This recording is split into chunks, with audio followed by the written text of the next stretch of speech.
Good afternoon, everyone, and welcome to the News Behind the News with Rav Kantav on Mix 94.7 FM. I hope that you're doing all right. This afternoon, I have here with me Mr. Renate Brison of the Soualiga Foundation, but also a longtime educator on Maarten and around the world, actually. Correct. So good afternoon, and thanks for coming on the program. Good afternoon. It's good to be here, Ralph. Thanks for having me. Great. Mm-hmm. So as we go ahead and there's so many things that we could talk about. Could you tell us a little bit about yourself first, and then we move on from there? Yeah, sure. Well, I was born in St. Maarten, raised here up until the age of about 8 or 9. And then I was sent to school in the States, boarding school.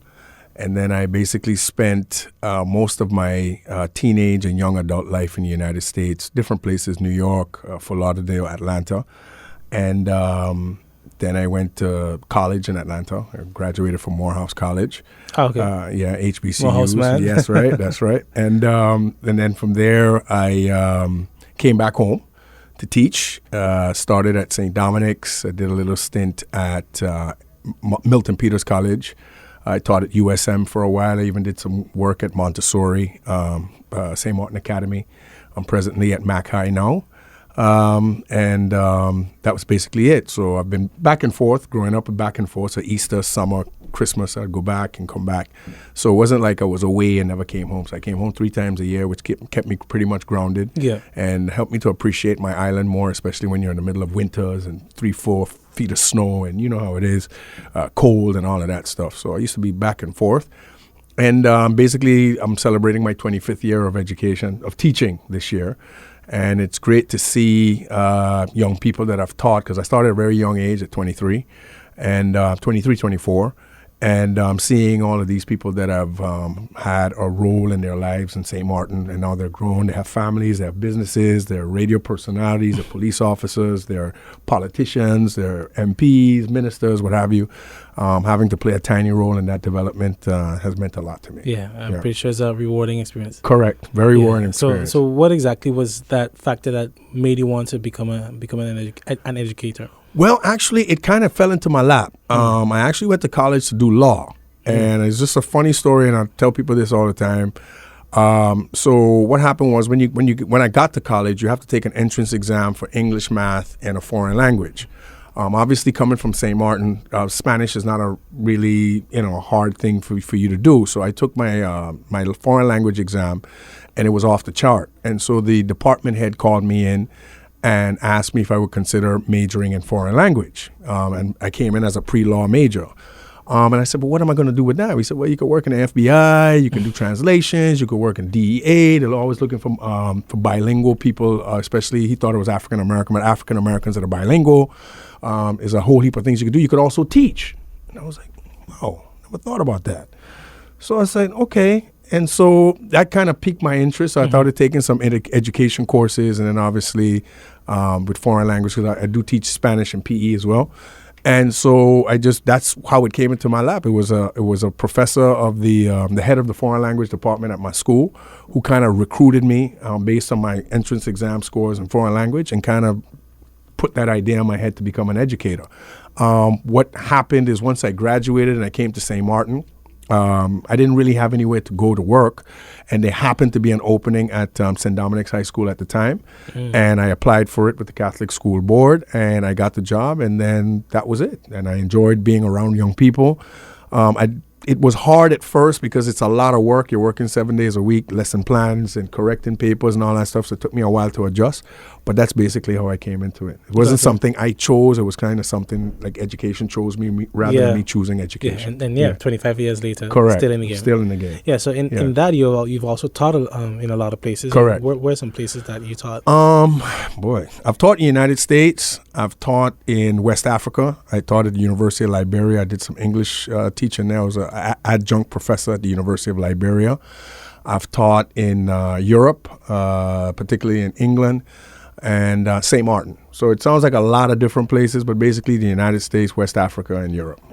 Gotcha. Yeah. And so I'm curious about your experience teaching in those different. Well, climate is one, but also cultures. And what are some key things you've learned throughout about education? One thing I will tell you is, out of all the places that I've been to, our children here in St. Maarten are not as bad or deviant as we perceive them to be. What I saw, especially in Europe and America, was a lot of mental health issues with young people, as young as 10, 11, 12, with mental health issues where they were on medication and this and that, behavioral issues. I mean, we have social issues here, psychological issues, but I'm just talking as far as diagnosed. I saw a heavy proliferation of it, especially in Europe, in America, as opposed to here. Now, I don't know because it's a bigger population or what have you, but I just saw more of it than that here. Another thing also as well is I find that the CXC curriculum that we have here, in my opinion, in my estimation, having taught in Europe and here, is way more rigorous than what I saw in the United States and what I saw in Europe. That's very true. The education that we have here, so, I see people sending their kids abroad in high school. I don't know why. We have students here taking 15, 16 subjects, 12, 13 subjects, 4 languages, if you include English, Dutch, French, and Spanish, what have you. So the CXE curriculum that we have here in the Caribbean. Sure. I remember doing introductory math when I went away.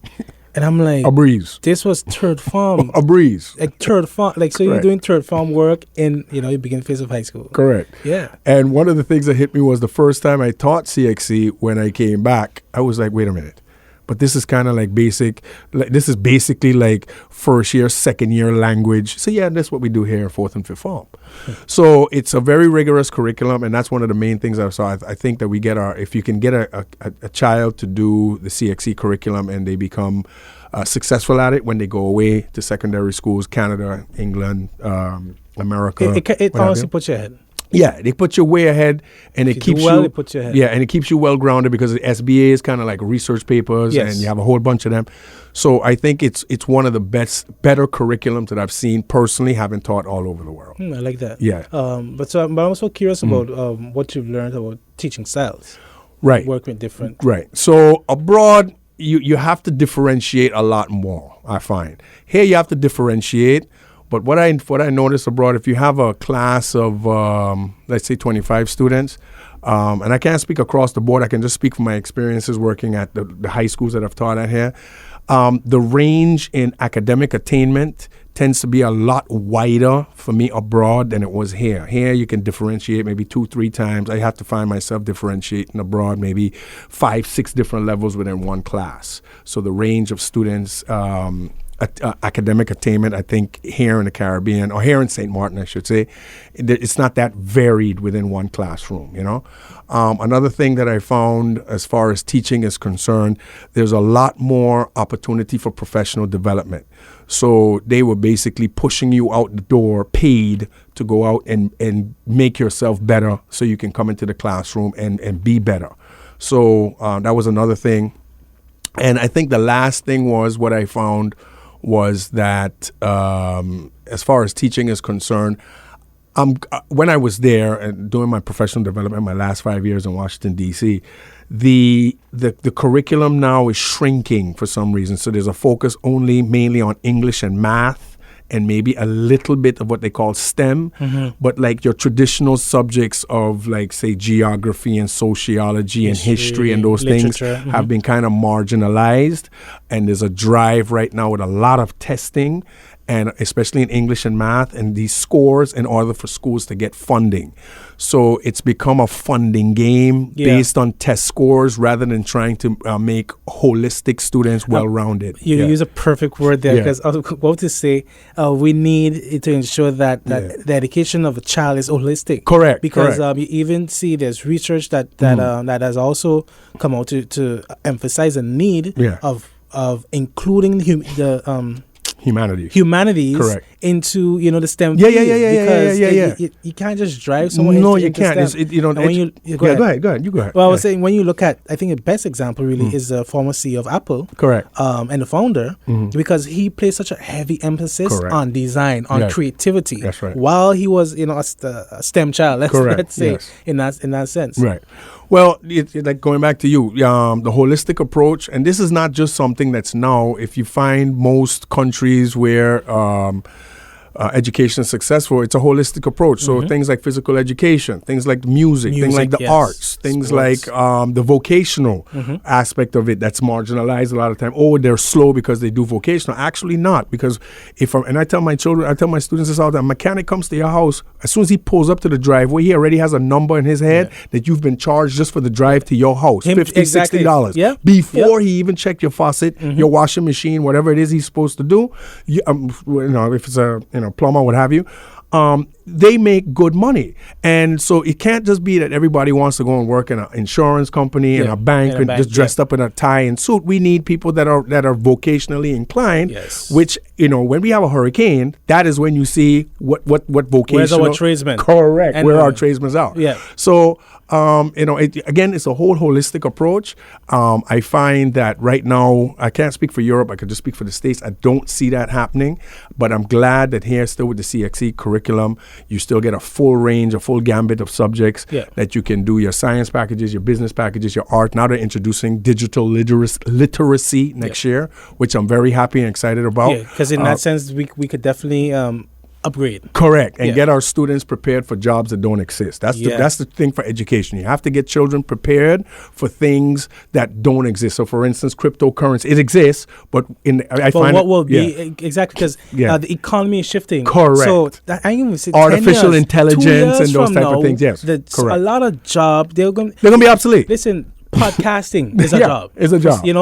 While it's a form of radio, let's say, 10 years ago, you didn't think, someone can just put on their resume, hey, I'm a content creator. Correct. You know what I mean? Correct. You might be perhaps a director, perhaps a producer. Yeah. But the world changes. The world is changing. App developers. So I always tell, and I got this from a professional development course where the lecturer just said that basically education, the job of education is to prepare, especially with the speed in which technology is moving, is to prepare our children basically for jobs that don't exist. Yes. So that's where we have to get going. I think I'm glad you said, because really we should look at sharpening the skills of our students. Correct. Because when it comes to writing, research, analytics, and so forth, you need those soft skills that can help you in those same jobs that don't exist. Yeah. Because the drive shouldn't be to seek a title per se, correct, but to ensure that you have the skills it takes the skills that you need, and the skills are constantly changing. Exactly. So, and what I have found and what I'm finding now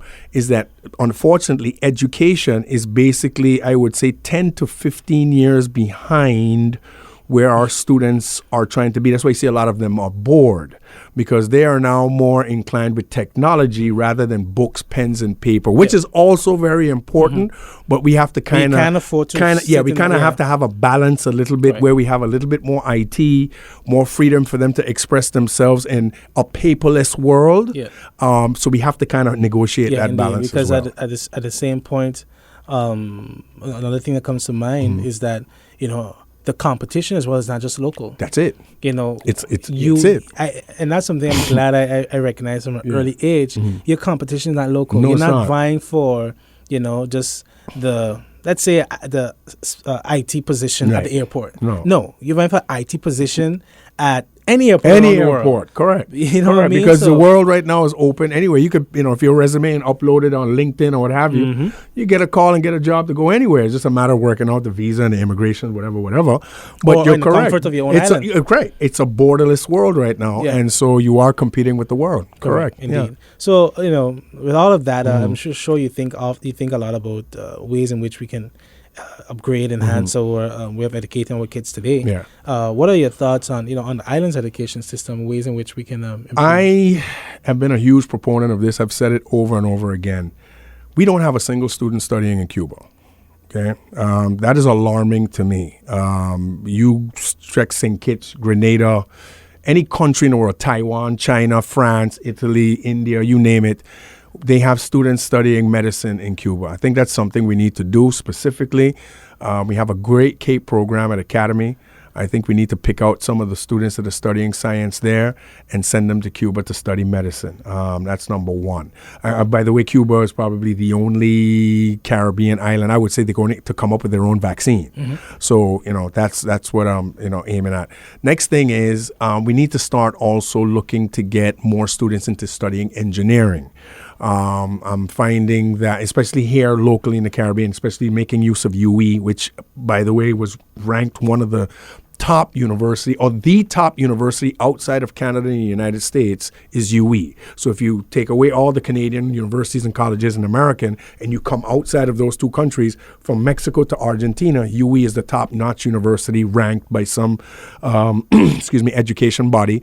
I think it was last year they were ranked 1 in this region, and I think they're top 20 in the world right now. UE, Barbados and Jamaica and Trinidad, and that UE. Yep. And I think we should take more advantage of that and send more students there, specifically law and engineering and medicine. I think those are the 3 that we need to try to get our students, our brightest, to send them there. Start slowly, and then obviously when they start to come back, we have a brand new hospital. Why not have a brand new hospital with young, educated St. Maarteners that have a great pedigree, coming with Cuban medicine and Cuban degrees, which, remember, Cuban doctors are revered all over the world.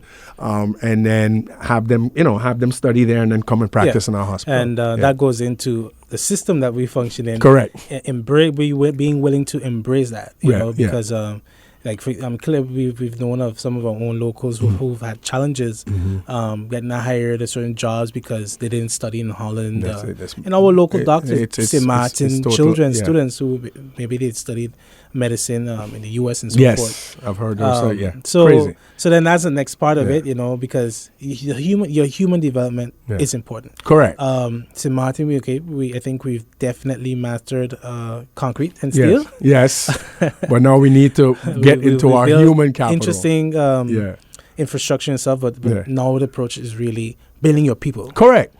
And you can start that by, again, there's a saying by Confucius that I like to use, that if your plan is for 1 year, plant rice. If your plan is for 10 years, plant trees. If your plan is for 100 years, educate children. So if you you have to have a vision that is not just 1 year, 2 year. You got to be looking a decade or 2 ahead. That's what China did. You understand? Mao Zedong wrote the Little Red Book. And he gave it to his people, I don't know, in the 40s and 50s, and he said, take this Little Red Book. If you follow everything in this Little Red Book, I guarantee you in half a century, you'll be running the world. They picked up the Red Book that he wrote in the 40s and 50s. China didn't just become China just out of the blue. They had a blueprint. Their leader in the 40s and 50s left them with something called the Little Red Book. Look it up on Amazon.com. Follow this Little Red Book and you will dominate the world. Today, China is dominating the world based on a blueprint. So if you don't have a vision that includes your younger people, and here's another thing, not scared to put them to the forefront. You have to be comfortable in your own shoes to wait. Look, I'm of this age. This guy's 25. He came back with a master's, this, that, and the next thing. Give him the same courtesies that you would give someone coming from Holland. Somebody comes here from Holland, they live in Don Beach, they're having cars, they're having this, but this guy comes back from, I don't know, from same Holland, but he was born here. Your mother has an apartment in the yard, you don't have to get a house. No. If you want your people to come back, treat them the same way as you teach the technical experts. Goes back to value. Correct. Yeah. Because even what you mentioned with China, I think that is why history is so important. Correct. And I know you're a history buff. Yeah, of course. Because you could get into the whole discussion of China's approach to its development with communism and so forth.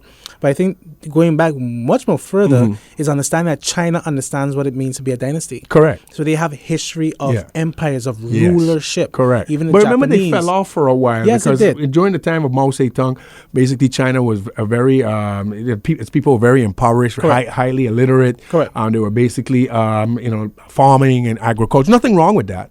But they weren't this technological advanced giant that they are today, lending more money today than the IMF and the World Bank combined. Yeah, that's something had to have happened. And I think that's to prove my point. Yeah. It's why knowledge of that, Correct. even though you may, because a lot of nations go through dips and falls. Right. They fall, but they still rise. Correct. Because it's like, well, wait a minute. Well, our ancestors, they dominated the seas, they dominated trade, and I mean, even you look at the Netherlands, that could be a perfect example. Look at how they gained their independence from Spain. Right. And small little Netherlands Correct. dominated the seas, you know what I Yes. mean? So it means to say that even for us, we and tying into education, it's so important that we teach our children who they are. Yes, You know, that's another where very they come important from, part too. Yeah. and from our perspective, Yes, naturally. yes, Because yes. if we do it with the narratives of the world and colonial country, whatever, it will be skewed, and your vision of yourself, the way you value yourself, Yes. will never be what it ought to be. Correct. Again, knowledge of self usually breeds confidence, and confidence usually breeds people trying to take assertive action Yeah. to better themselves. More people bettering themselves in a society, as a society as whole, advances a society. So I totally agree with knowledge of self. Correct. Yeah. Yeah. Like what Marcus Garvey said, with confidence, you've already won half the battle. Correct. So just another half to finish off, right? That's it. So with that being said, now you're celebrating 25 years in education and so forth. Yeah. One of the things that you're also involved with is the Soualiga Foundation. Correct. You're the secretary. Yes, I'm the secretary of the foundation, and my uncle, Decolonization Brison, is the president of the foundation. He's a constitutional lawyer by trade. And we started the foundation last year, I want to say last year in May or June, we were officially at the notary and started the foundation, correct. Okay. Yes. So, you've never hidden the fact that you're pro-independent. Yeah. Well, I'm pro-independent. My uncle and I have a little bit of a different, it's good to agree to disagree. He has a different vision for St. Maarten, but my vision is I firmly believe that we can go independent.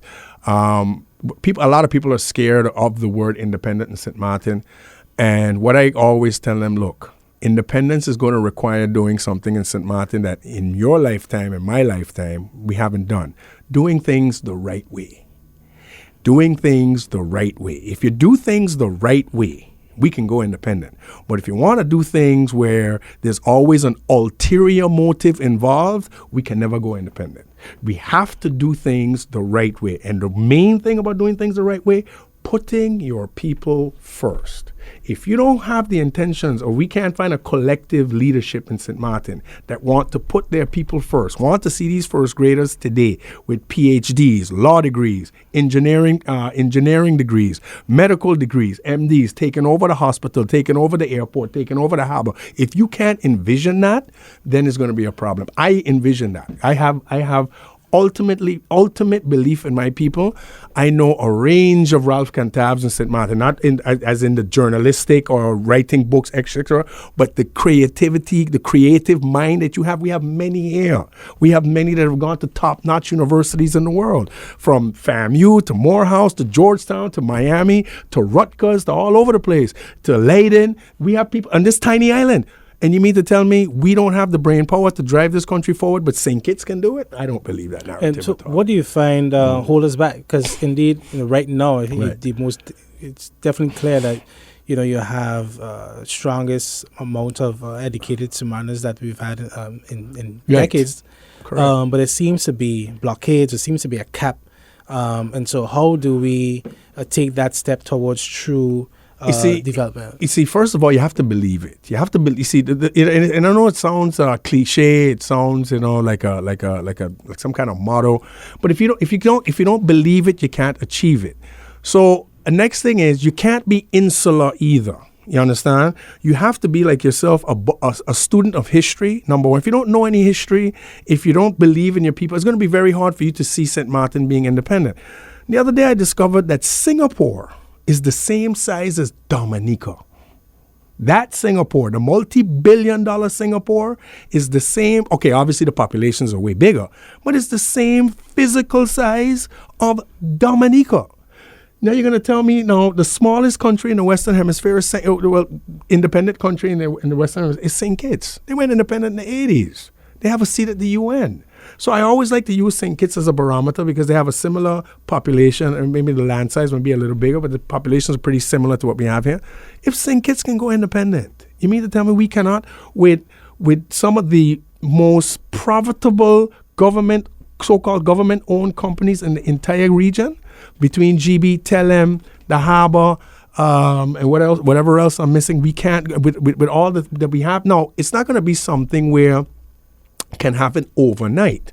But we have to get out of this narrative. The first narrative that you have to get out of is that we can't do nothing without the Dutch, without the Netherlands, without outside interference. If you don't have that mentality, it's going to be hard, because we've been so used to this thing of Dutch aid, Dutch help. And we have no problem with Dutch help and Dutch aid. We have no problem with that.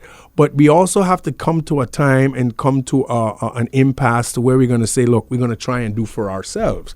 Like we just recently had Barbados. Obviously, they went independent 55 years ago. They're now a Republic of Barbados. So everything happens in steps and increments. But as far as what has been hindering us, in a nutshell, I believe it would be severe political immaturity in St. Maarten. And that has been basically, that political immaturity has basically been because of, serving yourself rather than wanting your people to advance. So if you look at over the last 10, 11 years at what we've had going on in St. Maarten, it's been a travesty politically. We're not supposed to be in a position that we are now, but because you're changing governments every 14 to 18 months for 10, 11 years, you have no kind of traction to gain. Here comes another interim minister. Here comes another new minister. Here comes another interim minister. You can't do that 11 years into your existence. And now today, between two external shocks of Irma and COVID, we've been exposed. Yeah. Because one, there is definitely even now a stronger distrust of the leaders in the population. Yeah. But another thing too is people look back on St. Maarten knowing very well St. Maarten, was a island that did perform so well economically. Yes. When you hear stories of Muller Bay and so forth, so you ask yourself, where has that wealth gone? Correct. That led St. Maarten to be in a point where it is dependent on aid. And while even if you were performing at that capacity, may have been still needed aid, but to see, where we coffers of government-owned companies and so forth depleted, it makes people fearful. Yeah, and rightly so. I mean, if you go and you tell somebody, that's why you don't hear me go out and tell people, a lot. Even though I want to see an independent St. Maarten, I understand their trepidations. I mean, look, the last 11 years has been a complete disaster for us politically. And people, you can sugarcoat it how you want. It was this party, it was that party, it was this politician.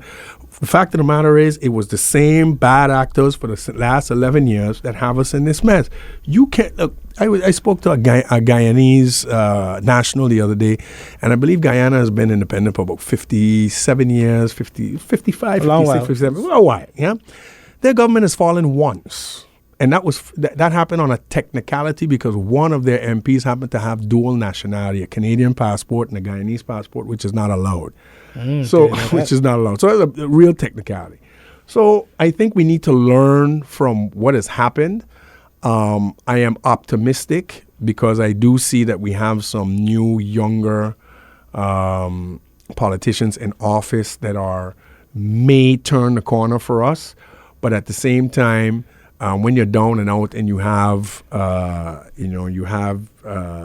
the Netherlands that are there trying to put their foot on your neck when you're down by coming with salary cuts 12.5%, and there's talk of land taxes and property taxes and VAT taxes. So when you slash salaries and then you introduce more taxes on top of that, while tax compliance is deplorable, that's a recipe for mass impoverishment. So we need to keep an eye on this whole situation here because that is where accountability comes in. Correct. Because the bottom line is that besides the instability, I think one of the key things you realize is necessary, and that could have been a good hedge. Yeah. Would have simply been Parliament doing what Parliament is supposed to. And even if it's not coming with new laws, but at least amendments. Because we adopted a lot of old laws. Correct. And some of them just need more beefing up. It's those from the 80s, laws as far back as the 60s and so forth. You know what I mean? Yeah. But it also goes back to who are you electing and placing in office? Because if you elect someone and they're not legal-minded or they're not trying to be legal-minded, you don't have to necessarily elect a lawyer, but you must elect somebody who understands, look, I'm a member of parliament. That means I'm here to deal with laws. That means whatever field I was doing before, I need to transform myself into becoming legal-minded in order to make this country go forward. Another thing that we see from parliament, and this is how many laws do we introduce? How many laws do we update? How many laws do we have drafted? We have a lot of motions, which is the easy way out, but we don't have any laws being put in place to change the country. So we also need to look at who we're electing. And again, they don't have to come from the legal field per se, but you got to have people in there that are willing to become legal-minded in order to drive the country forward. Okay, so on that note, we'll be right back with more on this subject. Stay tuned. Good afternoon and welcome back, everyone. You're tuned into the news behind the news with Ralph Cantava on Mix 94.7 FM. And I'm joined with Renate Brison, Secretary of the Pro Soualiga Foundation. So considering the name of the foundation, Pro Soualiga, Pro St. Maarten, right. What plans do you guys have for the development of people, whether it's with education, teachings about our system, right. and ways in which we'll be self-sustaining and so right. forth? So one of the first things first of all, we're not a political foundation at all. We're non-political.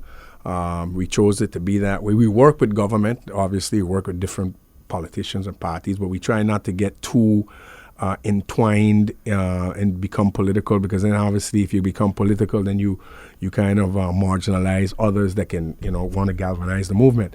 What we want first and foremost is we want a complete change of the legal system in St. Maarten. The legal system right now is completely dominated by the Dutch. So even for our case, we how objective can a court be when you're supposed to be judged by a system of your peers? So what we want is, the number one thing as far as change is concerned, is to adopt the Eastern Caribbean court system that is used presently in Anguilla, St. Kitts, or what have you, or the Caribbean court system, to adopt that. And then what they do in that system is they actually rotate judges throughout the system. So you can be, like, for instance, the head of the Eastern Caribbean Court right now actually comes from the British Virgin Islands, which, like us, is not an independent territory. They're still part of the UK's overseas territories. Now, people might say we're not an overseas territory, but if you look at it, we're not really a country. We're not independent. We don't have, we're basically a territory. We still fall under, I guess we get what you're saying. Our main focus would be, the legal part of it would be to change the legal system. And we think, again, it goes back to what we talked about with Parliament before. If you cannot understand and have the legal system in your hands, you'll always be at a deficit. So that is what we would want. That's why we mentioned before, we would like to see a cohort of students from the Cape heading to UE to study law, so that way when we get ready to make that transformation, we already have our young people ready to assume the reins at the prosecutor's office or become a judge or what have you. But we definitely need to change the legal system in St. Maarten. That is a huge task. It is a huge task. I say that because to add, the rotation of judges here take place, but within the kingdom itself. Correct. And in a language, and also in a language. I mean, when I was in court for our first court case, I had never been in a courthouse before. I don't really go in the courthouse, and most of my life I spent abroad. And I sat in there, and I'll never forget, September the 25th, 2020. I sat in there, and I felt like I was in a completely foreign country. I mean, if you'd have told me I'm on Front Street, I'm in Phillipsburg, I'm a stone's throw from the boardwalk, I'm a stone's throw from the St. Maarten Festival, St. Maarten Carnival Village. It didn't feel that way. It felt like I was in a completely alien place. I mean, there was none of us represented there, from top to bottom. It was just completely overly Dutch. And what I saw then is, if a child in The Hague has a better chance of becoming a judge in St. Maarten than a child born in Dutch Quarter, we have to look to do something about that. It just doesn't sit right. So and it's not an easy undertaking, but it's something that has to be done if we want to go independent and look to have our own right to self-determination. We cannot continue with this legal system we have here. Given how the legal system is set up, honestly, that I just don't see that happening outside of independence. No. It can't happen any other way other than we having some, and when you say independence, you're talking about a full measure of self-governance and a right to self-determination. We don't have a full measure of self-governance because higher supervision can be imposed. The governor of St. Maarten, His Excellency, does not represent the people of St. Maarten. He represents the state. He represents Holland. And a lot of people think, okay, because he's a local man, and it's nothing against him, and we're talking about the position, the office. The office is not a representation of the people of St. Maarten. It's a representation of The Hague. So we have to get, for us to go independent, all of those institutions have to be abolished. Be reversed. Yes, yeah. Because bottom line is we are in a colonial setting still. We are. It's just that you're granted a bigger playing field. Yes, correct. You're granted more than, let's say, Anguilla or Montserrat or the USVI or BVI. But at the end of the day, you remember. So it's like it's like you're renting an Airbnb of your mom. Correct. Basically. Correct. Yeah. So you have your own room. You got your own room and everything, but you can't go and just knock down walls and do that kind of stuff. Like, for instance, you remember the Minister of Finance tried to float a bond, and then you had the CFT said you can't float a bond, and then all of a sudden the loan that we had previously taken out became was due, and they said if you float the bond, you'll have to pay off this loan. Those kind of things, which the UN refers to as economic exploitation. So you have this whole situation with coho. So coho is basically we will give you loans, but in return for the loans, you have to slash salaries, you have to do this, you have to do the next thing, do the next. That's a form of economic exploitation. That there alone should show you that we don't really have a lot of a full measure of self-governance nor a right to self-determination. So what is your take on a referendum? And I ask that because the bottom line is, honestly, it really boils down to St. Maarten make a decision whether or not, hey, if we're comfortable with this, we're comfortable with it. If we're not, we're not, because it is. One is what we sign on to, but this system at the end of the day is really just based off of what the Netherlands said, because financially they are quote unquote responsible for us. They are, quote unquote, and so our first line of aid comes from the Netherlands. Correct. Now, as far as a referendum is concerned, the last one was 2000. Yes, it's been a while back. Now, in the referendum for 2000, the people of St. Maarten have never asked for independence. They've asked to always remain a part of the kingdom. But the UN does allow for something called a free association, which is what Puerto Rico has. So Puerto Rico has a free association with the United States. They have their own governor. They carry the U.S. passport. I think like, for instance, their customs and their border control is all controlled by the United States. But internally, Puerto Rico controls, has basically a full measure of self-determination, a right to self-determination, a full measure of self-governance. Now, for us, there's three ways you can attain what we want. You can get it through independence, you can get it through free association, or you can get it through being, what is called, what's the third one? Basically, becoming a part of Holland. Oh, so, yes? okay. Yes, so like what Sabre State? Yes, correct. But even more than that, because even Sabre and Station, all of them, they're still under Sabre and Station. So basically be fully adopted by the state. Correct. And still have a full measure.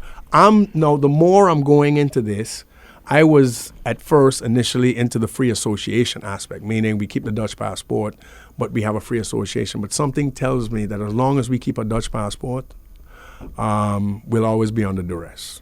Yeah, something just tells me that. There's always going to be something that they're going to use if we don't get ourselves back on our feet and if we don't get ourselves socially responsible, fiscally responsible. The thing is, it can be looked at as a contractual thing, at the end of the day, if I'm lending you or giving you something that I have to my benefit, right? There are securities I'm putting in place. There are conditions that need to be applied, yes.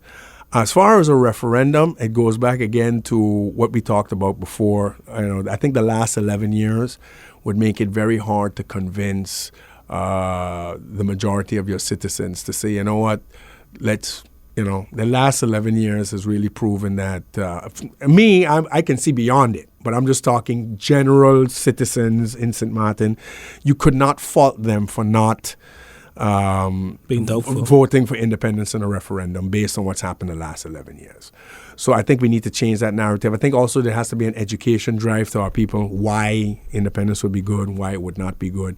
Because what I'll add there is in looking at a lot of the, so I was like went through a lot of old newspapers and stuff at that time.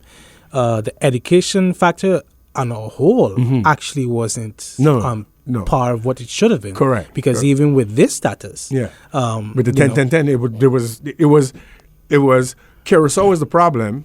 And once we get out from under Curacao, we're going to have a whole big pot of money. And then there's going to be prosperity to the end of the moon. But you moved off. Well, Curacao was never the problem. The problem is the Kingdom Charter.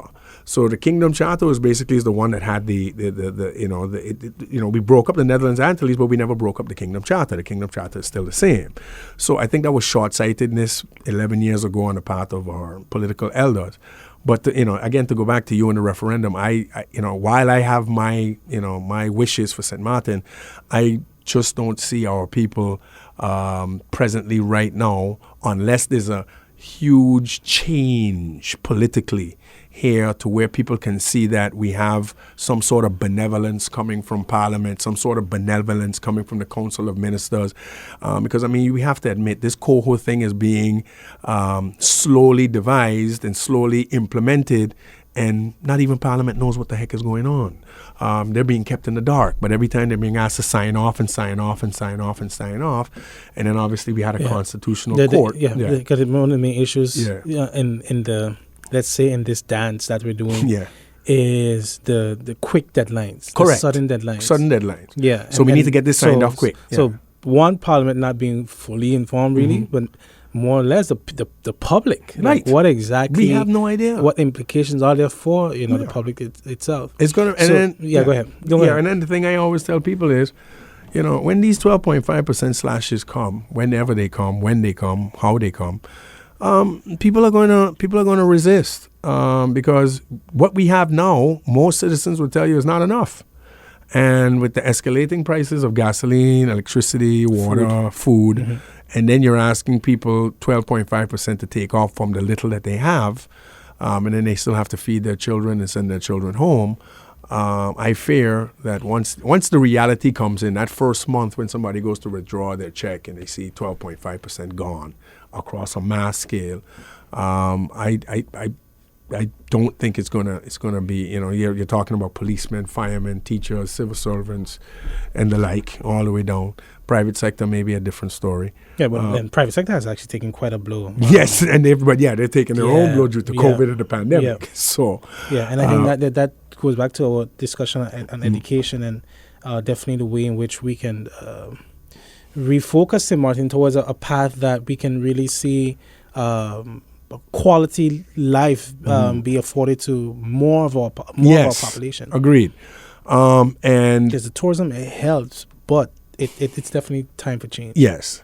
Not that we have to scrap it totally. No. Tourism is always going to be something that we could look at, but I think the spreading of the tourism dollar, rather than tourism dollar ending up in what I like to call personal fiefdoms that happen to have everything and then very little of it going into the coffers of the government. And I don't know if we can go to a different island to see, because I'm pretty sure if you go to different islands, Antigua, St. Kitts, the governments there are getting a bigger slice of the pie, while their numbers are not as big as ours.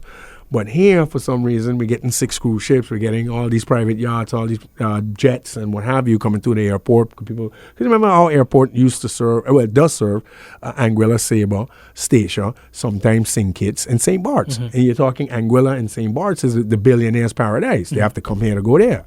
Now, Anguilla obviously has some flights coming in from Miami to one particular hotel, but generally speaking, we serve those airports. So, again, we're going to have to have some kind of sense of urgency for us to say, look, we need to change the way money is being collected. We need to change this tax compliance as well. Like I said, I watched one of your interviews there with the young tax lawyer there from, I believe it's ABN. Yeah. And, it's crazy. So you're trying to squeeze the people, but the money that you're owed from your own tax collection, you can't even collect that.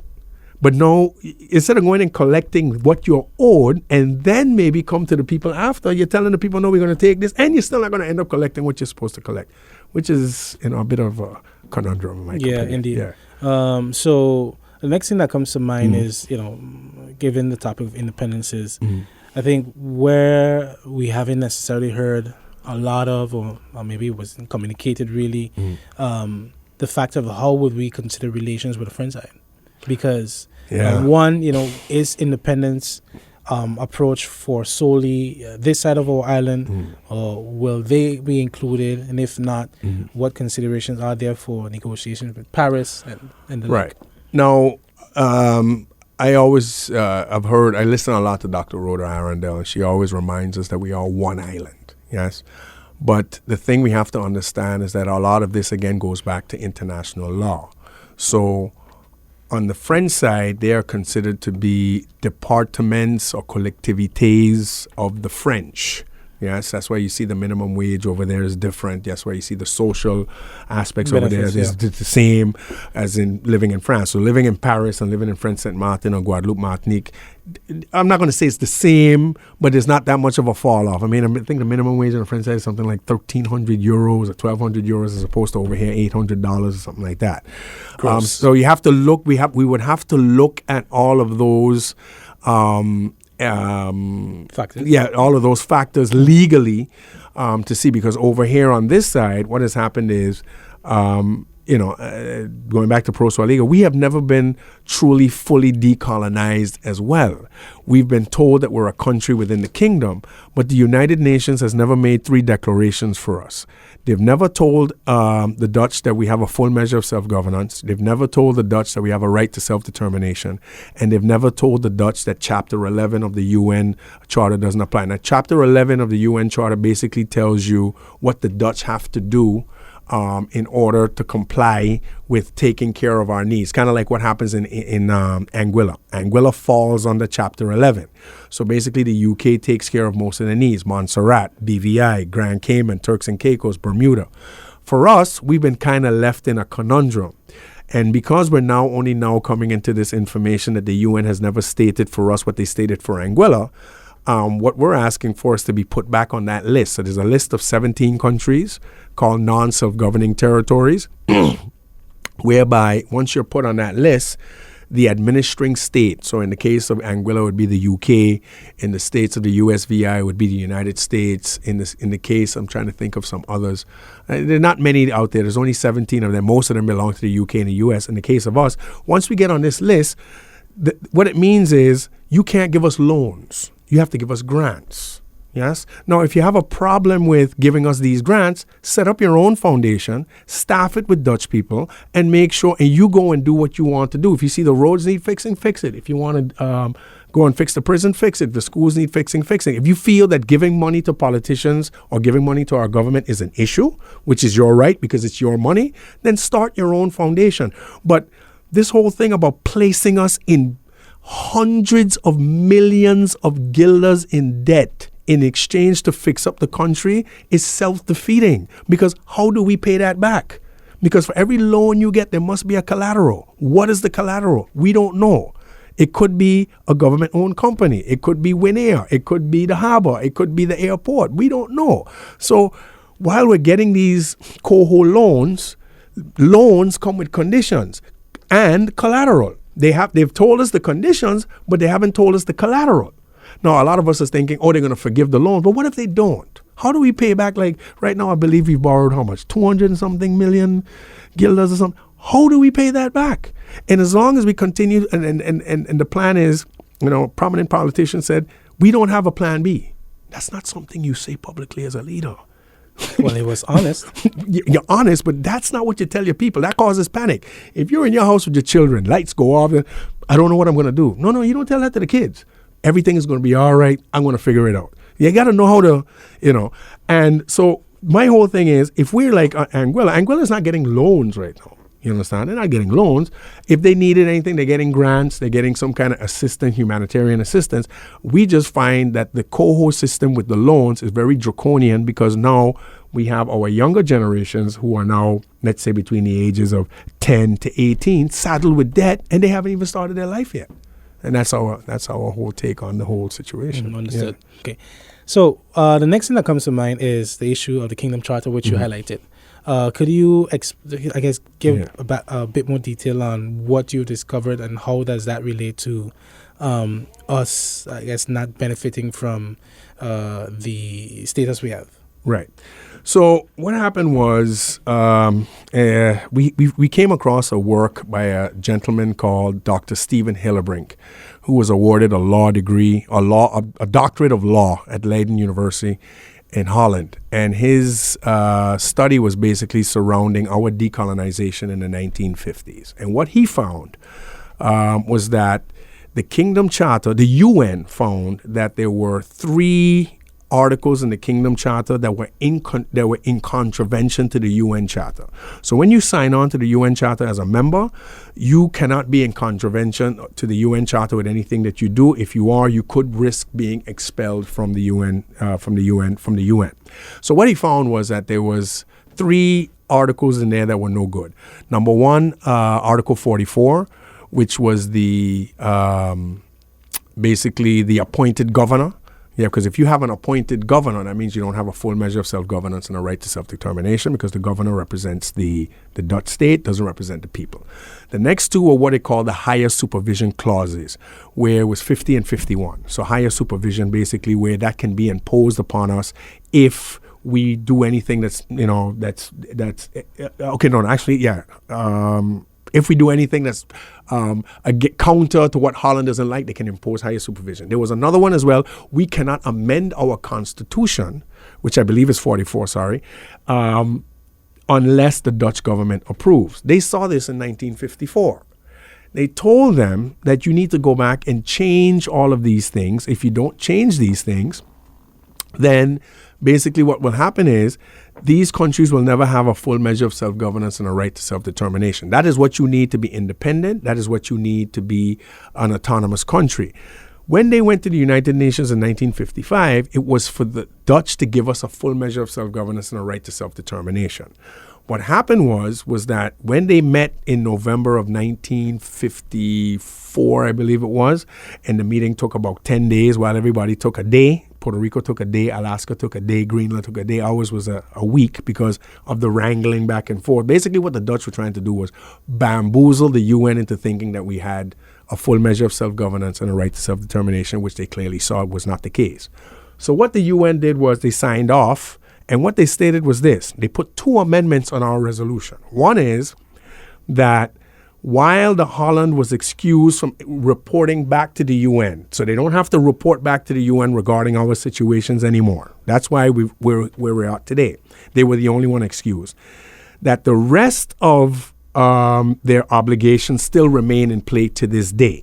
Number 2, there was another amendment placed on it that said that should basically in the future, should we wake up or should we realize that this Kingdom Charter is no good, it will give us an opportunity to come knocking at the door of the UN and saying, look, this is what happened in 1950-something, and we're here now to get this changed. Obviously, because we're not a member of the UN, it becomes a little bit difficult to approach them. We've had some conversations. We actually met with one of the Cuban delegation that is part of the UN Decolonization Committee. We met with them in New York City in August to discuss this. And that's basically what it is. So the Kingdom Charter is basically in contravention to the UN Charter. But the problem that we have is we need the Netherlands to be able to recognize this. Obviously, that's not in their best interest. So what we've decided to do now is basically approach the UN ourselves directly. There's also another... As a foundation. There's also another foundation in Bonaire doing the same thing, Noske Bonaire Back. Guy's name is James Finis. He's doing the same thing. But as a NGO, as they label us, it's not easy to get to them. We've sent them countless emails and wrote them countless letters, etc. But we won't give up because the evidence is clear based on what happened in 1954 and 55 that the UN never declared the UN Charter basically to be, the Kingdom Charter to be kosher because of the appointed governor, the fact that we can't amend our constitution, and the fact that we still have higher supervision imposed upon us. You can't tell us that we're an autonomous country within a kingdom, outside a kingdom, any kingdom. If you can impose higher supervision, we can't amend our constitution, and you have an appointed governor. It just can't work that way. Okay, so finally, my question for you is really, what does that mean for St. Maarten? I ask that because, it just, when you look at the island, it seems like upon getting this new status, in hindsight, there seems to just be a fascination with titles. Correct. Opposed to the necessities of running a country. Yes. And so, I guess my question is, what does that mean for St. Maarten? Well, what it would mean is, you mean as far as the Kingdom Charter is concerned? Mm-hmm. What it would mean is... the information Well, that information would mean that we would actually have the opportunity to get autonomy, more autonomy than we have now. But, what we fear is this. We actually fear that even if the UN were to declare that that the Kingdom Charter is, well, they already declared it, but if we were to get a new declaration today, updated from the 1950s, we fear that it would just be business as usual. We don't think we right now have the leadership in place right now that are willing to take that big leap forward, because there's that thing of, we don't have money. We don't have money. But then if you don't have that, it goes back, what is your plan B? What about tax compliance? What about introducing a sin tax? What about trying to get creative so that we don't have to stay behind this 8 ball the whole time? So to answer your question, what would it mean? In one instance, it would mean more autonomy. In second instance, would our leaders act on it to get more autonomy? I don't think so. I don't think so at this particular time, because they're caught between a rock and a hard place, and they have no viable solutions to get out behind that rock and a hard place. Okay. Yeah. All right. So I would like to thank you so much for coming on the program. Definitely look forward to having you back again. Any final Thank you words? very much, Ralph. Oh, yeah. Thank you for having me. Like I said, name is Renate. I've been here for a long time. I teach. I'm also getting involved now in the whole decolonization drive. Just trying to do the best that I think for our future generations. I don't want to see our future generations having to be raised and being told what to do, when to do it, how to do it. And I think it is incumbent upon us as adults to try to provide our young people with a St. Maarten where they'll have more decision making and more autonomy as we go forward into the next few decades. Okay, appreciate that. Thank you. All right, to all our viewers and listeners, that was Renate and Brison on the news behind the news. Do take care, and thank you so much for tuning in today.